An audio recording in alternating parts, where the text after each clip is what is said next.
next set of drills, we actually have 3 exercises within this next set of drills.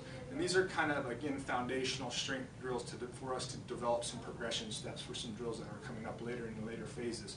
The first drill is using a flex band attached to a low position on a pretty solid apparatus we have attached to the power rack.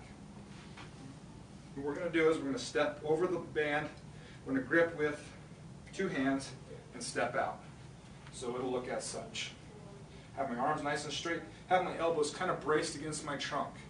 Still standing straight and tall with good posture. A little bit of knee bend. And all this movement is just to create flexion at the hip joint and extension of the hip joint. So all we're going to be is here, hips back, trying to stretch those hamstrings and glutes, and push back forward. Back, push forward. Back, push forward. We're going to be keeping a lot of weight on our heels in this instance. If you're having a hard time doing with this flex band, it's not comfortable, you're not feeling things right, you're losing your upper back posture, you may want to go ahead and practice mimicking this movement against a wall. And the way I'd recommend doing that would be to cross your arms across your chest and just to practice on trying to touch the wall with your hind end or your butt. Again, a little bit of knee bend. The knees are bent but not bending, okay? And we're going to keep a lot of weight on our heels. We're going to have about 70–80% weight on our heels, about 20–30% on the balls of our feet. So we're not coming off our toes, but we want to keep a pretty even distribution, but a little bit more on our heels than on the fronts. Again, so here's what it looks like. A couple repetitions in live action. Got a good grip, elbows braced against the trunk, good top posture, weight on heels. Really pushing hips back, getting a good stretch. Should feel like your hamstrings are much like this rubber band. And as we push the hips back, they're really getting stretched to their limit, and they're helping to push our hips forward. We're getting maximum squeeze in our cheeks or our butt in this top position. So we're pushing back into the seat of our pants, squeeze forward. So that's what we call our pull through with the flex band. This next drill is a modified version of another drill that will be coming up in the future called the get up. This is our modified get up. This is really covers 2 bases. It covers a conditioning component because we're doing a lot of movement here, and by moving our body around and our body weight around, there's going to be a high demand on the conditioning component. Also, because of the movements and the number of movements we'll be doing, there's a lot of dynamic mobility being done. So here's what it looks like. We're going to lie flat on our back. We're going to have one leg up. In this instance, it's my right leg. And when I'm getting up, I'm going to take my left arm, because I'm going to be getting up towards my left initially, and put it on my right shoulder. I'm going to kind of use this arm to throw over and post or push this elbow into the floor to help me get up.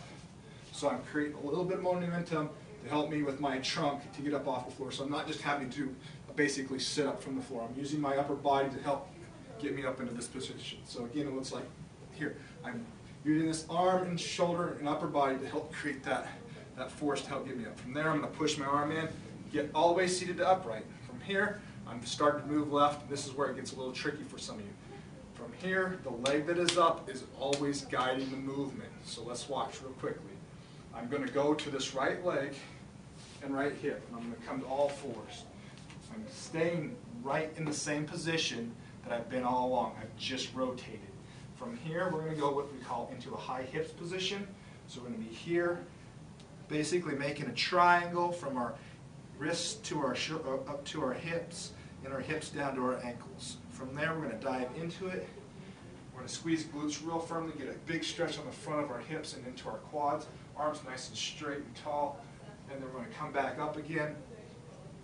From here, we're using the right leg as our guide again, and we're going to reach it through, coming all the way back to our initial start position.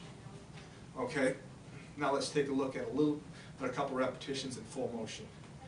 From the ground, post, seated upright, coming to my right leg, staying in position, high hips, squeeze glutes, straight arms, high hips, right leg through, back to seated.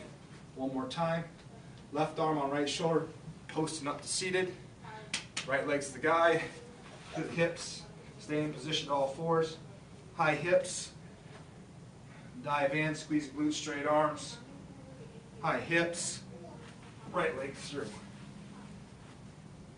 Obviously, we're going to do the other side of our body. All that will be different, and I'm not going to show it to you. There's going to be left leg up, right arm starting to lead the movement. Everything else is the same. Like I've reiterated already several times, the leg that is up is going to guide the movement. You're always going to rotate towards that leg, and that leg will move to guide you back to your initial start position. So that's our modified get up.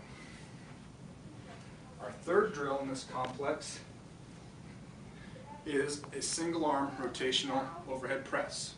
So what this is going to be is we're going to start in basically nice hip width stance. Everything's the same as far as what a good pressing position is going to be. From here, we're going to step away from the dumbbell. So that being my left leg, I'm going to step away from the dumbbell. I'm going to pivot the backside, and I'm going to press. Come back down, pivot, bring feet back to normal position. Again, the reason for going into the rotational movement is to allow us to put a little more tension on the arm because it's having to hold this weight in the carry position, so we get a little bit more strength building stimulus there. We also are working in a plane of motion that we normally work in our daily lives, but we've added a little bit of load and a little bit of complexity to it. So here we go. Let's look at a couple in full motion. It's going to be step, pivot, stabilize, and press. Back down, back together.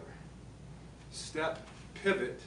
Yep, hips are always leading the way, so my hips have changed direction. Stabilize and press. Back down. Last one. Step, pivot, stabilize, and press, and back down. Now let's take a look at one portion of the component where some of you might get tied up and a little bit confused, is the press portion. Many of us, I'm going to let you look from behind, want to press with our shoulder. This is not a shoulder press, this is an overhead press, meaning that we're just trying to get the weight overhead with best efficiency we can from our body. Meaning our trunk is nice and tight, glutes are squeezed, and we're going to press up by extending the arm, not pushing the shoulder towards our ear. I'll show you what I mean. I'm going to show you a bad one, and then I'm going to show you a good one. Bad one is going to look like this. My ear is going to close the space or close the gap on my head. See how the upper arm actually hit the head there. Let's look at one more time the bad one. Here. Okay, now let's look at a good one. I've got good posture, and I press straight up, back down. I've held my shoulder in good position, and I've extended my arm overhead, hence moving the weight overhead. So those are the things you don't want to do. You don't want to get wrapped up in getting that weight overhead so much that the fact that you lose the integrity of the shoulder. So those are your second set of drills. We looked at some strength, some mobility, and a little bit of conditioning there.